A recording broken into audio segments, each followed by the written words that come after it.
No matter how seasoned a chef you are, there are always new ingredients and recipes to get fired up about. Do not touch it.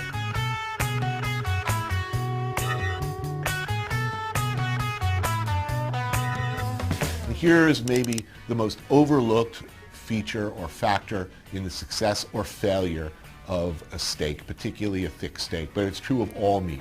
This magical period immediately following its removal from the heat, it should rest on the board, meaning sit there at room temperature for 5 to 7 minutes, at which point stay away from it. Don't touch it. Don't poke it. Don't slice it to look inside. I'm going to find a good hot sizzling either grill or pan, get a good crust and sear on the outside. You want to finish it either in the oven or all the way on the grill. Do not start slicing it into slices right away. What's going on inside is it is continuing to cook, but even more importantly, the juices are distributing themselves in a truly wonderful alignment. That's why if you cut into a steak too quickly off the barbecue, you get this sort of bullseye pattern instead of what it should be, a gentle graduation from red to various hues of pink to the outer crust. All the difference in the world between a good steak and a totally messed up steak is going on in that period of time that you're just doing nothing. Nothing. And then just let it sit. Don't wrap it in foil. Don't cover it. Don't poke it. Don't prod it. Don't even look at it. Just let it sit there. Leave it alone. Again, mature steaks. And as always, I'll make my paste and my seasoning. So with the beef, we'll use the beef cube. Tiny bit of olive oil in that to make that paste. It's approximately half a cube of steak. Right, the guide to cooking a perfect steak. Hot pan. The secret here is to make sure that we literally sear the steak and not boil it. Season it first. Beautifully done. Get some nice large grains of pepper, so you've got a nice bit of heat.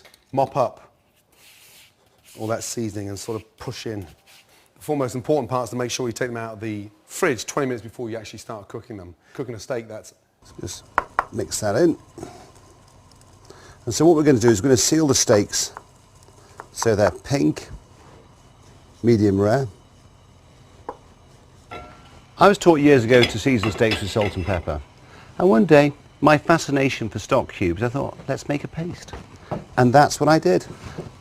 Stone cold in the centre, you're going to have to overcook it on the outside. Pan's just started smoking.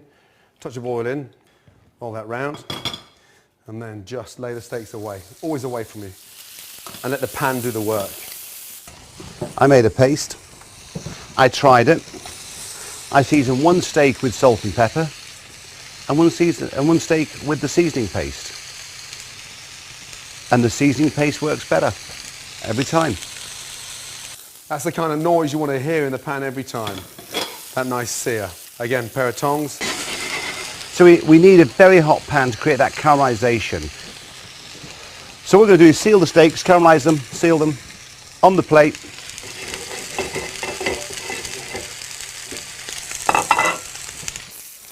Turn it over very carefully. Literally 30 seconds in the pan, you can see the colour. Beautiful. That layer of fat on the back of the sirloin, you want to render that down as well. That's it there. So hit that into the pan. Use the pan to your advantage. Tilt the pan, let all that hot fat, olive oil run down the back, and it starts to sear the steak even better. Back in with the steaks, and there we are. This is more a traditional. You put a little bit of garlic in. Nice little flavour of the steaks. Doesn't need to be peeled. Just lightly crush and then that gives a really nice flavour to the steak. Turning every minute so you've got that nice even colour. Go home Saturday night, me and the wife, peppered steak. And if you're turning your steaks every minute, it starts to cook evenly. A little bit of thyme. It's really nice to get that nice fragrant. Still have time. A touch more. I quite like my steaks rare, so rare is here, opposite the palm, at the top. Medium is there, and well done is at the top of your wrist. Deglass with some Worcester sauce, bit of cream, and it's delicious. But little knobs of butter. And this is where the steak starts to take on a completely different flavour. Tilt the pan, then just baste the steaks. That fried thyme, that garlic.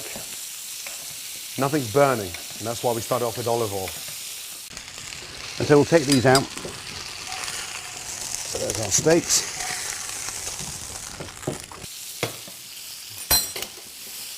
Get the garlic and sort of brush the garlic over. Off with the gas. Generous amount of Worcester sauce, and then just add some cream, some green peppercorns, optional. Put the steaks back in.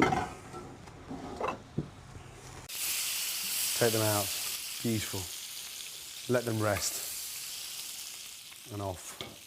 And then from there, slice. Rare, going on to medium rare.